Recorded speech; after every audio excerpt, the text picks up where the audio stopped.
దేవుని నామానికి మహిమ కలుగును గాక. హల్లెలూయా, హల్లెలూయా. దేవుని నామానికి మహిమ కలుగును గాక. హల్లెలూయా. చదవబడినటువంటి మాటల్లో మనం మరి గత కొన్ని వారాలుగా మనం నేర్చుకున్నటువంటి మాటలు, నోటి మాటలు జాగ్రత్తగా ఉండాలని మనం నేర్చుకుంటున్నాం. ఏం నేర్చుకుంటున్నామండి? నోటి మాటలు జాగ్రత్తగా ఉండాలని మనం నేర్చుకుంటూ ఉన్నాం. ఇక్కడ ఆదికాండం 30వ అధ్యాయము మొదటి 2 వచనాలు మనం చదివితే ఇక్కడ ఏముందంటే, రాహేలు తాను యాకోబునకు పిల్లలు కనకపోవుట చూసి తన అక్క యందు అసూయపడి, యాకోబుతో నాకు గర్భఫలము నిమ్ము, లేని ఎడల నేను చచ్చెదనెను. యాకోబు కోపము రాహేలు మీద రగులు కొనగా, అతడు నేను నీకు గర్భఫలమును ఇయ్యకపోయినా దేవునికి ప్రతిగా ఉన్నానా అనేను. అందుకు ఆమె ఇట్లా మాట్లాడుతూ ఉంది. చూడండి, ఇక్కడ ఈ 2 వచనాల్లో ఉన్న మాటలు మనం అర్థం చేసుకోవాలి. నోటి మాటలు మన జాగ్రత్తగా ఉండాలంట. చూడండి, మన భర్త ఎంత వీరుడైనా, ఎంత గొప్పవాడైనా, ఎంత ధైర్యవంతుడైనా, ఎంత విద్యావంతుడైనా, ఎంత ఐశ్వర్యవంతుడైనా, సౌందర్యవంతుడైనా, ఏమండి ఎంతటి గొప్పవాడైనా కూడా మన ఇంట్లో కలిగే ప్రతి సమస్యను పరిష్కరించడానికి ఆయన దేవుడు కాదనే సంగతి మనం గుర్తించాలి. ఆయన దేవుడు కాదనే సంగతి మనం గుర్తించాలి. కాబట్టి సుబుద్ధి కలిగినటువంటి స్త్రీ ఏం చేసిద్దంట? సుబుద్ధి కలిగిన స్త్రీ ఏం చేసిద్దంటే తన ఇంటిని కట్టుకుంటుంది. సుబుద్ధి గల స్త్రీ తన ఇంటిని ఏం చేసిద్ది? కట్టుకుంటుంది. మరి 3 రాళ్ళు ఏం చేసిద్దంటే తన ఇంటిని ఓడబెరుక్కుంటుందని దేవుని వాక్యం స్పష్టంగా మనతో మాట్లాడుతూ ఉంది. ఇక్కడ మనం చూస్తే ఇక్కడ యాకోబు ఎవరి కుమారుడు అంటే ఇస్సాకుకు పుట్టినటువంటి, ఇస్సాకు రెబెకాకు పుట్టినటువంటి కుమారుడు, 2వ సంతానంగా పుట్టినటువంటి కుమారుడు యాకోబు. మరి యాకోబుకు పుట్టినటువంటి పిల్లలను చూస్తే ఇక్కడ యాకోబు తన మామ అయినటువంటి లాబాను దగ్గరకు వచ్చినప్పుడు, లాబానుకు 2 కుమార్తెలు ఉన్నారు. ఆ 2 కుమార్తెల పేర్లు ఏంటంటే, ఒక ఆమె పేరు లేయా, మరొక ఆమె పేరు రాహేలు. లేయా ఎలా ఉండేదంటే, మనకి ఇక్కడ 29వ అధ్యాయము 17వ వచనంలో మనం చూస్తే, లేయా జబ్బు కండ్ల కలిగిందంట. ఏం కలిగిందంట? 29వ అధ్యాయం 17వ వచనాన్ని మనం చదివితే, లేయా జబ్బు కండ్లు గలది, రాహేలు రూపవతి అయి సుందరివై ఉండెను. ఏమైందంట? లేయా జబ్బు కండ్లు కలిగింది, రాహేలేమో సౌందర్యమైనటువంటి స్త్రీగా ఉందని ఇక్కడ మనం చూస్తూ ఉన్నాం. అందుకనే ఈ యాకోబు ఎవరిని ప్రేమించాడు అంటే, ఈ యాకోబు ఎవరిని ప్రేమించాడండి? రాహేలుని ప్రేమించాడు. మామ అయినటువంటి లాబానుతో అన్నాడు, ఇదిగో నీ చిన్న కుమార్తెను నాకు ఇవ్వు, నేను పెండ్లి చేసుకుంటానని చెప్పాడు. అయితే ఇక్కడ ఏమైందంటే, ఏ దేశానికి వెళ్ళినా, ఏ ప్రాంతానికి వెళ్ళినా, ఎక్కడికి వెళ్ళినా కూడా మొదటి పిల్లకి అంటే ప్రథమ సంతానమైనటువంటి అమ్మాయికి పెళ్ళి అవ్వకుండా 2వ అమ్మాయికి పెళ్లి చేస్తారా? చేయరు. అందుకనే మొదటి కుమార్తె అయినటువంటి లేయాని మొట్టమొదటిగా ఆయన దగ్గరికి పంపించి అతన్ని మోసగిస్తాడు లాబాన్. అయితే ఈ రాహేలును ప్రేమించినందుకు 7 సంవత్సరాలు ఆమె కోసం కొలువు చేశాడు యాకోబు. ఎన్ని సంవత్సరాలు కొలువు చేశాడు? 7 సంవత్సరాలు పాలేరుతనం చేశాడు వాళ్ళ మామయ్య దగ్గర. అలాగనే ఇప్పుడు రాహేలు కావాలంటున్నావు కాబట్టి, మొదటి కుమార్తెను ఎట్టయినా చేసుకున్నావు కాబట్టి, ఇక 2వ కుమార్తె కూడా ఇవ్వాలంటే మరొక 7 సంవత్సరాలు నాకు కొలువు చేయాలని ఇక్కడ మనతో మాట్లాడుతూ, ఈ 29వ అధ్యాయం మీరు 15 నుండి చదువుకుంటే ఈ మాటలన్నీ మనకి కనిపిస్తూ ఉంటాయి. కాబట్టి ఆయన ఇక్కడ చూడండి, మనం ఏం చేయాలంటే సుబుద్ధి కలిగినటువంటి స్త్రీ సమాధానంతో కాపురం చేసుకోవాలంట. సమాధానంతో కాపురం చేయాలి దేవునితో. అంటే ఆ భర్తతో మనం ఏం చేయాలంటే సమాధానం కలిగి మనం కాపురం చేసినప్పుడు సమాధానమైనటువంటి జీవితాన్ని కలిగి మన కుటుంబం నడిపించబడుతుందని ఇక్కడ దేవుడు మాట్లాడుతూ ఉన్నారు. కాబట్టి ఈ భార్య అయినటువంటి రాహేలుని చేసుకున్న తర్వాత రాహేలు మాట్లాడుతున్నటువంటి మాట ఏంటంటే తలతెక్క మాటలు మాట్లాడుతూ ఉంది. ఏం మాట్లాడుతుంది? నీవు నాకు పిల్లల్ని ఇవ్వకపోతే నేను చచ్చిపోతాను అంటుంది. ఏమంటుంది? నీవు నాకు పిల్లల్ని ఇవ్వకపోతే నేను చచ్చిపోతానంటుంది. అంటే ఏం మాట్లాడుతుంది ఇక్కడ ఆమె? ఏమండి, నాకు బిడ్డలు లేరు, నా అక్కకి బిడ్డలు ఉన్నారు, నా అక్కకి 3 బిడ్డలు కన్నది, నేనేమో ఒక్క బిడ్డను కూడా కనలేదు అని చెప్పేసి అక్క మీద అసూయ వచ్చేసింది. అక్క మీద అసూయ వచ్చేసింది. అంటే చూడండి, ఆమె మాట్లాడే మాటలు ఎలా ఉన్నాయంటే తలతిక్క మాటలు మాట్లాడుతూ ఉంది. ఏం మాట్లాడుతుందంట? తలతిక్క మాటలు మాట్లాడుతూ ఉంది. అయితే యాకోబు కోపం ఆమె మీద రగులుకొని ఏమంటున్నాడంట? ఆ బిడ్డకి ప్రతిగా నేనున్నాను కదా అన్నాడు. ఇక్కడ చూడండి ఆ మాట ఒకసారి. లేని ఎడల నేను చచ్చేదనెను, యాకోబు కోపము రాహేలు మీద రగులుకొనగా అతడు నేను నీకు గర్భఫలమును ఈకపోయినా దేవునికి ప్రతిగానున్నానెను. అంటే దేవునికి ప్రతిగా నేనున్నానా అని అడుగుతున్నాడు ఆయన. అంటే దేవుడు ఇవ్వాల్సింది నేను కాదు, ఇవ్వాల్సింది గర్భఫలం. ఎవరివ్వాలి? గర్భఫలం ఎవరివ్వాలి?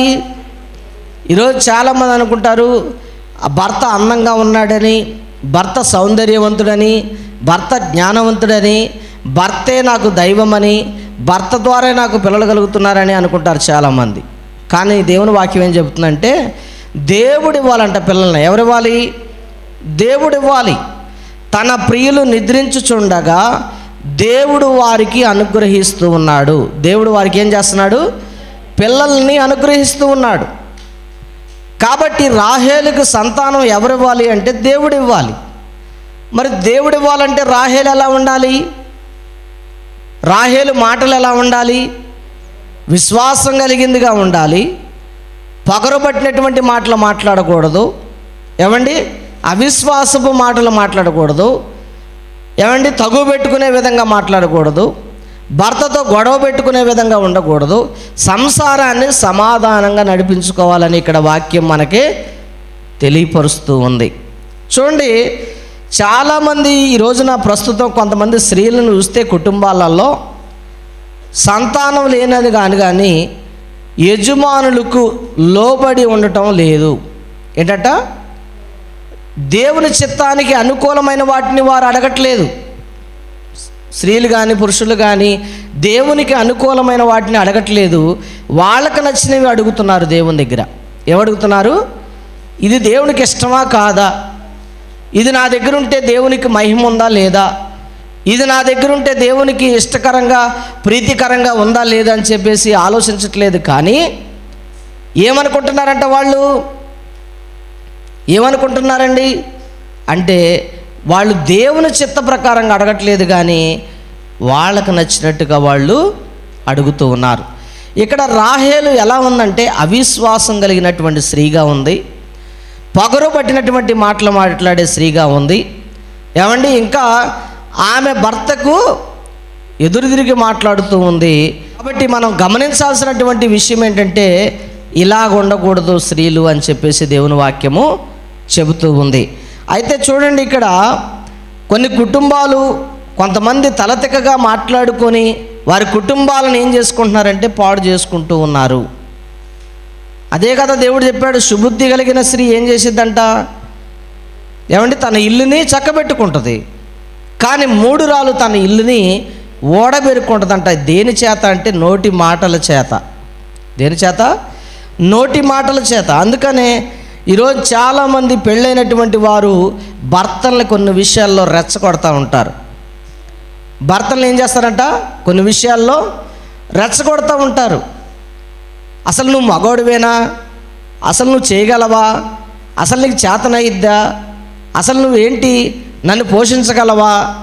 ఉద్యోగం చేయకుండా ఎదవలా కూర్చుంటున్నావేంటి అని భయంకరమైనటువంటి మాటలు ఉపయోగించి వాళ్ళని రెచ్చగొడతా ఉన్నప్పుడు అప్పుడు వాళ్ళు ఏం చేస్తారంటే కోపం ఉన్నోడైతే 4 తన్నులు తంతాడు, ఈపు సాపోయిన దాకా బాగుతాడు. కాబట్టి కొంతమంది అయితే ఏం చేస్తారు, జ్ఞానం కలిగిన వాళ్ళు అయితే, ప్రార్థనా పరులు అయితే వాళ్ళు నోరు మూసుకొని అరవకుండా బయటికి వెళ్ళిపోయి దీంతో మనకెందుకులే అనుకున్నట్టుగా ప్రార్థన చేసుకొని ప్రభువా ఆ స్త్రీని మార్చయ్యా అని చెప్పేసి మాట్లాడుకుంటూ ఉంటారు. కొంతమంది భార్యలు ఏం చేస్తారంటే భర్తలను వదిలిపెట్టేసి వచ్చి పుట్టింట్లో కూర్చొని గోళ్ళు గిల్లుకుంటుంటారు. కొంతమంది ఏం చేస్తారంట, భర్తలను వదిలిపెట్టి వచ్చేసి పుట్టింట్లో కూర్చొని గోళ్ళు గిల్లుకుంటూ ఉంటారు. కొంతమంది భర్తలతో బేరసారాలు చేస్తూ ఉంటారు. నాకు అక్కడుంటే మనశ్శాంతి లేదు, అక్కడుంటే సంతోషం లేదు, అక్కడుంటే ఆనందం లేదు, నేను ఒక్కదాన్నే ఉంటే స్వేచ్ఛగా సంతోషంగా ఉంది, ఆనందంగా ఉంది, ఎలా ఉంటే నా జీవితానికి బాగుంటుందని చెప్పేసి కొంతమంది మాట్లాడుకుంటూ ఉంటారు. కాబట్టి దేవుని వాక్యం ఏం చెబుతుందంటే ఇది పాపులకు ఉన్నటువంటి లక్షణం అంట. ఎవరికి లక్షణం? పాపులకు ఉన్నటువంటి లక్షణం. కాబట్టి దేవుని వాక్యం చెబుతుంది నామకార్థ క్రైస్తవుల్లాగా మనం ఉండకూడదు, ఏదో పేరుకు మాత్రమే క్రైస్తవుల్లాగా మనం బ్రతకూడదు. అర్థమవుతుందండి? కాబట్టి ఇక్కడ మనం చూస్తే దేవుని విషయంలో మనం చూస్తే కనుక దేవుని సంఘమే వధువుగా ఉన్నది. ఎలా ఉందంట? దేవుని సంఘమే వధువు సంఘంగా ఉంది. ఈ రోజున వధువు సంఘం అనేది దేవుని ఎడల వాంచగలిగి, దేవుని ఎడల ఇష్టం కలిగి, దేవుని కొరకు ఎదురు చూసేవారుగా మనం ఉంటున్నామా? ఏమండి? దేవుని కోసం ఎదురు చూసేవారుగా. చూడండి, మనకు ఇప్పుడు తలకాయ ఏమో బాడీకి అటాచ్మెంట్ చేయబడి ఉంది. ఏమైంది? ఈ తలకాయ ఈ బాడీకి, ఈ హెడ్ అనేది ఏం చేయబడింది? అటాచ్మెంట్ చేయబడింది. ఒకవేళ ఈ తల లేదనుకోండి, ఈ బాడీకి ప్రాధాన్యత ఉంటుందా? ఉంటుందండి? ఈ బాడీని ఎవరైనా పట్టించుకుంటారా? ఈ తల భాగం లేకపోతే మనం మాట్లాడగలమా? ఈ తల భాగం లేకపోతే మనం ఆలోచించగలమా? ఈ తల భాగం లేకపోతే మన శరీరంలో ఏదైనా అవయవం పనిచేసిద్దా? పని చేయదు. అలాగనే యేసు ప్రభువారు భర్తగా లేనటువంటి, యేసు ప్రభువారు వరుడుగా వస్తున్నాడనే సంగతిని తెలుసుకునేటువంటి, యేసు ప్రభువారు ఆయన వరుడై ఉన్నాడన్న సంగతిని తెలుసుకోలేనటువంటి సంఘాలు ఎలా ఉన్నాయంటే శిరస్సు లేని మొండాల వలె ఉన్నాయి. శిరస్సు లేని, తల లేనటువంటి శరీర భాగాలుగా ఉన్నాయి. అందుకనే దేవుని వాక్యం చెప్తా ఉంది సంఘము వధువు అయ్యిందంట. ఆ వధువు సంఘము యేసు ప్రభువారితో అంటుకట్టుబడి ఉండాలి. ఈ శరీరం దీన్ని రెచ్చగొట్టకూడదు. దేన్ని రెచ్చగొట్టకూడదు? శిరస్సును రెచ్చగొట్టకూడదు ఈ శరీరం. ఏమండి? అలాగే యేసు ప్రభువారిని ఈ రోజున చాలామంది అనేకమైన మాటల చేత రెచ్చగొడుతూ ఉన్నారు, అనేక మాటల చేత రెచ్చగొడుతూ ఉన్నారు. కానీ యేసు ప్రభువారు ఎక్కడ కూడా భార్యని బాధ పెట్టినట్టు కానీ, వధువుని సంఘాన్ని బాధ పెట్టినట్టు కానీ, సంఘాన్ని హింసించినట్టు కానీ, సంఘాన్ని మరి బాధలోకి గురి చేసినట్టు కానీ, కొట్టినట్టు కానీ యేసు ప్రభువారు మనకు ఎక్కడా కనపట్టలేదు. యేసు ప్రభువారి గురించి చెప్పబడుతుంది ఏంటంటే ఆయన స్వరక్తం ఇచ్చి మనల్ని కొనుక్కున్నాడంట సంఘాన్ని. ఆయన స్వరక్తం ఇచ్చి తన భార్యను కొనుక్కున్నాడు. ఇప్పుడు కొనబడినటువంటి భార్య రెచ్చగొట్టే మాటలు మాట్లాడుతూ ఉంటే, అంటే సంఘంలో ఉన్న బిడ్డలు ఈ రోజున సంఘంగా ఉన్నటువంటి సమాజంలో ఉంటున్నటువంటి కుటుంబాలు ఏ విధంగా ఉంటున్నాయి అంటే అపవిత్రమైన కుటుంబాలుగా ఉంటున్నాయి. ఈ అపవిత్రమైన కుటుంబాలు ఈ హెడ్తో మ్యాచ్ అవుతాయా అంటే మ్యాచ్ అవ్వట్లేదు. అందుకనే జీవం లేని సంఘాలుగా ఉంటూ ఉన్నాయి. ఒక దైవజనుడు అంటున్నాడు సంఘము నిద్రపోతుందంట. ఏమవుతుంది? మరి తల లేని బాడీ ఏమైద్ది? నిద్రపోయిద్దా? పని చేసిద్దా? ఏమండి? ఈ తలకాయ లేనటువంటి బాడీ దేనికి ఉపయోగం ఉండదు. అలాగే సంఘము లేనటువంటి, అంటే వరుడు లేనటువంటి, యేసు ప్రభువారు లేనటువంటి సంఘం ఏదైనా కూడా అది దేనికి పనిచేయదని దేవుని వాక్యం స్పష్టంగా చెప్తా ఉంది. ఇప్పుడు రాహేలు మాటలు ఎలా ఉన్నాయంటే రెచ్చగొట్టే విధంగా ఉన్నాయి. భర్తని ఏ విధంగా ఉన్నాయి? భర్తను రెచ్చగొట్టే విధంగా ఉన్నాయి. నాకు పిల్లలు ఇవ్వా అని అడుగుతూ ఉంది. చూడండి, పిల్లల్ని ఇచ్చేది ఎవరంటే దేవుడే. పిల్లల్ని ఇచ్చేది ఎవరు? దేవుడే. కాబట్టి మనం పిల్లల్ని కనాలి అంటే ఏం చేయాలంట? ఓపిక ఉండాలంట. పిల్లల్ని కనే వాళ్ళకి ఏముండాలి? ఓపిక ఉండాలి. అలాగే విశ్వాసం ఉండాలి, దేవుని ఎడల నమ్మిక ఉండాలి. దేవుని ఎడల యథార్థమైనటువంటి భక్తి కలిగిన వారుగా ఉన్నప్పుడు మాత్రమే వారి మాటలను బట్టి దేవుడు గర్భఫలాల్ని ఇస్తాడు.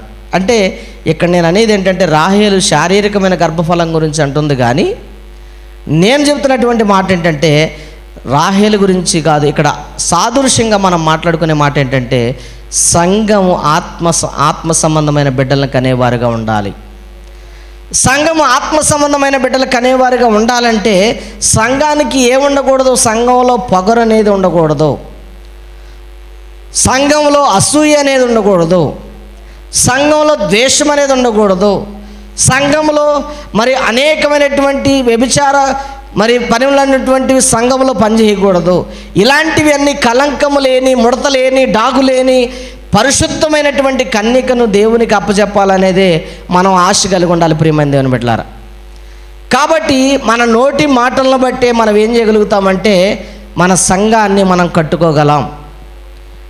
ఏమండి, మన నోటి మాటలను బట్టే మనం దేవునికి ఇష్టమైన బిడ్డల్ని కనగలం.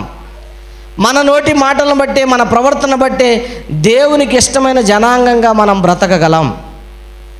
కాబట్టి ఇక్కడ యేసు ప్రభువారిని మనం ఆయన రాకడలో మనం ఎదుర్కోవాలంటే వధువు ఎలా ఉండాలి? వధువు ఎలా ఉండాలి అంటే పవిత్రమైనటువంటి వధువు సంఘంగా ఉండాలని దేవుడు కోరుకుంటున్నాడు. ఎలా ఉండాలంట? పవిత్రమైనటువంటి వధువు సంఘంగా ఉండాలని కోరుకుంటున్నారు. అయితే ప్రభువు నమ్ముకున్నటువంటి వారు ప్రభు జ్ఞానంతోనే కాపురం చేయాలి. కానీ ఎలా కాపురం చేయాలంట? ప్రభువుని నమ్ముకున్న వారు ప్రభు జ్ఞానంతోనే కాపురం చేయాలి.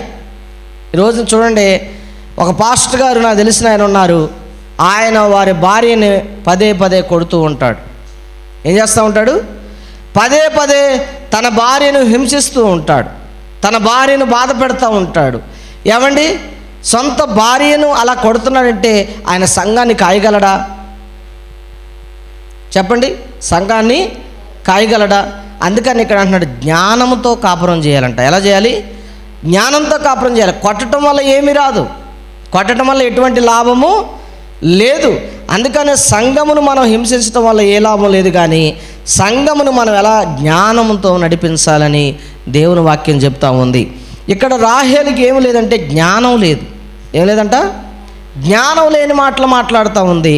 జ్ఞానం లేనట్టు విధంగా రాహేలు తన భర్త మీద నేను చచ్చిపోతానని ఆ మాటలు ఆయన్ని రెచ్చగొట్టే విధంగా మాట్లాడుతూ ఉంది. కాబట్టి భర్తతో చేసే వాదన మనం చూసినప్పుడు నాకు పిల్లలు లేకపోతే నేను చస్తాను అంటుంది. ఏమంటుంది? నాకు పిల్లలు ఇవ్వకపోతే నేను చస్తాను అంటుంది. మరి ఈ జ్ఞానం లేనటువంటి ఈ వాదనలో సంతాన విషయంలోని కాదు, కానీ ఇక్కడ చూడండి కొన్ని విషయాల్లో చాలామంది సంతాన విషయంలోనే కాదు అనేకమైన విషయాలలో వాళ్ళు వాదోపవాదాలకు వెళ్ళి పాడైపోతున్నటువంటి విధానాలు ఉన్నాయి. కాబట్టి ఆ పాస్టర్ గారిని కొడుతూ, ఆ భార్యను కొడుతున్నటువంటి పాస్టర్ గారిని ఇంకో పాస్టర్ గారు అడిగారంట, అయ్యా ఎందుకు నీ భార్యను అలా కొడుతున్నావు? ఎందుకు నువ్వు భార్యను అట్లా హింసిస్తున్నావు? దేవుడు అలాగ చేయమని చెప్పలేదే, దేవుడు అలాగ ఉండమని చెప్పలేదే అని చెప్పేసి ఆయన అడిగినప్పుడు ఆయన అంటున్నాడంట, ఇది రోజు నన్ను ఆ సూటిపోటి మాటలతో హింసిస్తుంది గారు, రోజు నన్ను రెచ్చగొడుతుంది గారు, రోజు ఎట్టెళ్ళు వచ్చినా కూడా ఏదో ఒక మాట చేత నన్ను బలహీనపరుస్తుంది గారు, ఏదో ఒక మాట చేత నన్ను హింసిస్తుంది గారు అని చెప్తా ఉంటే ఆయన అన్నాడంట ఆమె కోసం ప్రార్థన చేయన్నాడంట. ఏమన్నాడు? ప్రార్థన చేయమంటే అది కొడితే కానీ వినదయ్య గారు అంటున్నాడంట. ఏంటంట? నోరు మాట్లాడటం వల్ల ఈపు ఏమైద్ది? దెబ్బలకి లోబడిపోద్ది. అంటే ఈపు దెబ్బలకి, నోరు మాట్లాడటం వల్ల ఎవరికి పడుతున్నాయి? ఈపుకు పడుతున్నాయి దెబ్బలు. అందుకనే నోటి మాటలు జాగ్రత్తగా ఉండకపోతే ఈపు యమానం మోత మోగిద్దంట. ఏం మోగిద్దంట? ఈపు యమానం మోత మోగిద్దని చెప్తా ఉంది. కాబట్టి దేవుని వాక్యం ఏముంటుందంటే ఇక్కడ కొంతమంది తన్నులు తినడానికైనా ఇష్టపడతారు కానీ మాటల మట్టికి మార్చుకోరు. తన్నులు తినడానికైనా ఇష్టపడతారు కానీ వారి మాటలు, వారి ప్రవర్తన మార్చుకోరు. సంఘం కూడా ఈ రోజున నరకానికి వెళ్ళడానికి ఇష్టపడుతుంది కానీ వారి పరిస్థితులు మార్చుకోవడానికి ఇష్టపడలేదు, వారి జీవితాలు మార్చుకోవడానికి ఇష్టపడలేదు. సంఘంలో ఒక పవిత్రమైన జీవితాన్ని కలిగి ఉందామని వాళ్ళు ఇష్టపడలేదు. అందుకనే సంఘం, నేను చెప్తున్నా, యేసు ప్రభువారు లేని సంఘం నరకానికే వెళుతుంది. ఎక్కడికి వెళ్తుందంట? నరకానికే వెళుతుంది. ఎన్ని ప్రార్థన చేసినా యేసు ప్రభువారు లేకుండా అది అనవసరం అని చెప్పి దేవుని వాక్యం మనతో సూటిగా తేటగా మాట్లాడుతూ ఉంది. కాబట్టి కొంతమంది దెబ్బలు తినడానికి ఇష్టపడతా ఉంటారు. కొంతమంది చూడండి, ఇల్లంతా ఒకసాటికి వచ్చినట్టుగా అరుచుకుంటారు, గోల పెట్టుకుంటారు. కాసేపటికి గాలి దుమ్ము తుఫాను వచ్చినట్టు వచ్చి సాయంత్రానికి చల్లబడిపోద్ది.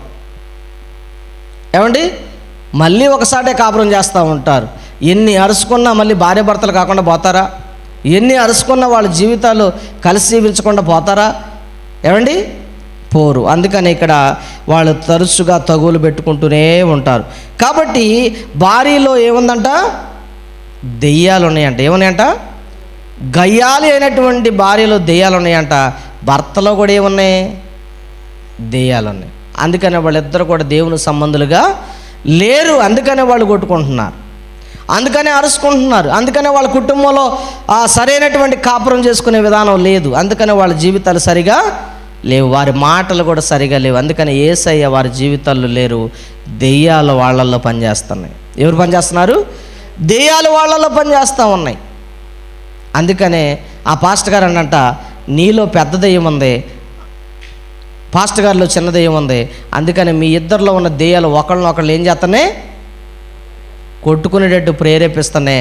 అందుకని ఒకరికొకరు లోబడాలని చెప్పుకుంటున్నాయి అని చెప్పాడు అందుకని వాళ్ళిద్దరి గురించి సమాధానపడమని ప్రార్థన ఆయన చేశారు. కాబట్టి ఈ రోజున కుటుంబాలు పాడైపోవడానికి గల కారణం ఏంటంటే నోటి మాటలే. ప్రియమైన దేవుని బిడ్డలారా, కాబట్టి రాహేలులాగా రెచ్చగొట్టే విధంగా మాట్లాడే మాటలు, తలతిక్క మాటలు, జ్ఞానం లేని మాటలు ఏ స్త్రీ కూడా మాట్లాడకూడదని దేవుని వాక్యం స్పష్టంగా ఇక్కడ మనతో దేవుడు మాట్లాడుతూ ఉన్నాడు. కాబట్టి ఇక్కడ స్త్రీ అంటే ఎవరితో పోల్చబడింది అంటే సంఘంతో పోల్చబడింది. వధువు అంటే సంఘంతో పోల్చబడింది. స్త్రీ అంటే ఒక స్త్రీని పవిత్రాలైన కన్యకగా తయారు చేసి ఆ పవిత్రమైన కన్యకను వధువులాగా తయారు చేస్తే ఆ వధువుని దేవుడు స్వీకరించడానికి వస్తానని చెప్పాడు. ఆ వధువుని ఏం చేస్తారంట? అది ఎలాంటిదంట? కలంకము లేని, ముడత లేని, డాగు లేని, మచ్చ లేని ఆ యొక్క పవిత్రమైన కన్యకని ఎవరైనా చేసుకోవడానికి ఇష్టపడతారు. ఈ రోజున పెళ్లి చేసుకోవాలంటే పాడైపోయిన స్త్రీలను పెళ్లి చేసుకుంటారా? ఏమండి, పాడైపోయిన స్త్రీలను పెళ్లి చేసుకుంటారా అంటే చేసుకుంటారు, కానీ అది పవిత్రమేనా? కాదు. అందుకని వరుడు వధువు ఎలా ఉండాలంటే పవిత్రులుగా, పరిశుద్ధులుగా ఉండాలని దేవుని వాక్యం స్పష్టంగా మాట్లాడుతూ ఉంది. కాబట్టి ఇక్కడ మరి యేసు ప్రభువారు రేపు ఆయన రాకడలో మన మధ్యలోనికి వచ్చినప్పుడు సంఘంలో మనం ఎత్తబడేవారుగా ఉండాలంటే మనం సిద్ధపడిన వారుగా, కలంకం లేని వారుగా, ముడత లేని వారుగా, డాగు లేని వారుగా, పవిత్రమైనటువంటి వధువుగా మనం ఎప్పుడైతే ఆయన దగ్గరికి చేర్చబడతామో అప్పుడు దేవుని రాజ్యంలో మనము ఉంటాం. ఒకవేళ అలా లేకపోతే మనకి ఆయనకి సంబంధము ఉండదన్నమాట. ఈ తలకి, ఈ యొక్క శరీరానికి ఏ విధంగా అయితే సంబంధం లేకుండా ఎప్పుడైతే ఉంటుందో అప్పుడు ఈ శరీరం చచ్చిపోయినటువంటి శవంతో సమానం. శవమే.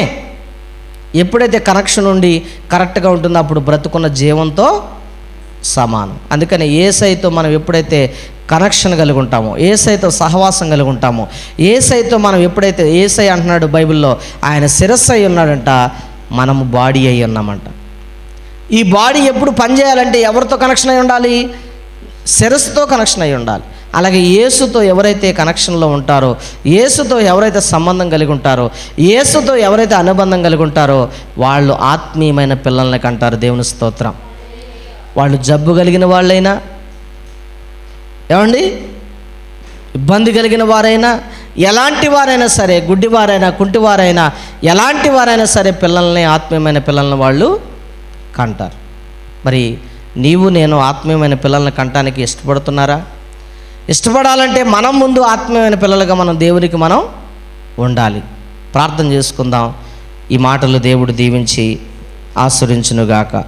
కాబట్టి దెబ్బలు తినేవారుగా మనం ఉండకుండా భర్తతో చక్కటి సమాధానంతో కాపురం చేసే బిడ్డలుగా ఉండాలని లోకరీతిగా చెప్తూ ఉన్నాడు. అదేవిధంగా సంఘంలో మనం పవిత్రమైన వారుగా ఉండి దేవుని సన్నిధికి ఒక శిరస్సు అయినటువంటి దేవునితో కనెక్షన్ కలిగి ఉండాలని దేవుడు మాట్లాడుతూ ఉన్నాడు. ప్రార్థన చేసుకుందాం. అయా నీకు స్తోత్రములు తండ్రి, గనుడా నీకు వందనాలు ప్రభువా. పవిత్రమైన నీ లేఖన భాగంలో నుండి పవిత్రమైనటువంటి నీ మాటల చేత అయ్యా ఇదిగో మమ్మల్ని ఆదరించి నిన్ను ఆరాధించడానికి, నిన్ను మహిమపరచడానికి అయ్యా ఇదిగో మీరు ఇచ్చినటువంటి కృపను బట్టి నీకు స్తోత్రాలు నాయనా. ఇదిగో రాహేలులాగా ఇదిగో నాయన అసూయ కలిగి జ్ఞానం లేని విధంగా అజ్ఞానంతో మేము మాట్లాడకుండా ప్రభువా, ఇదిగో విశ్వాసము కలిగి జ్ఞానము కలిగి అయా ఇదిగో మంచిగా మేము సిద్ధపడుటకు మీరు సహాయం దయచేయమని ప్రార్థన చేస్తూ ఉన్నాం. మా నోటి మాటలను బట్టే కదా మేము శిక్ష తెచ్చుకునేది. కాబట్టి నాయన ఇదిగో రాహేలు మాట్లాడిన మాటలను బట్టి నాయన ఇదిగో యాకోబు కోపం రగులుకుందని చెబుతున్నాడు తండ్రి. కాబట్టి నాయన మా జీవితాల్లో కూడా ఇదిగో మా అవిశ్వాసాన్ని బట్టి, మా యొక్క అతిక్రమమును బట్టి నీ కోపం మా మీద రగులుకుంటుందని మేము జ్ఞాపకం పెట్టుకునే భాగ్యాన్ని మీరు మాకు దయచేయమని కోరుకుంటూ, మీరే మరి మా జీవితాలను పవిత్రపరిచి మా జీవితాలను సరైన జీవితాలుగా మార్చి నడిపించుకోమని ప్రార్థన చేస్తూ, మీరే మహిమ, మీరే ఘనత ప్రభావాలు పొందుకొని మమ్మల్ని నాయన నీ యొక్క పరిశుద్ధమైన బిడ్డలుగా ఉంచి నడిపించమని యేసు ఉన్నతమైన నామంలో ఈ యొక్క ప్రార్థన మనవులు అడిగి వేడుకుంటున్నాము తండ్రి. Amen, amen, amen. అందరికీ వందనాలండి. దేవుడు మిమ్మల్ని అందరినీ దీవించునుగాక. ఆమెన్.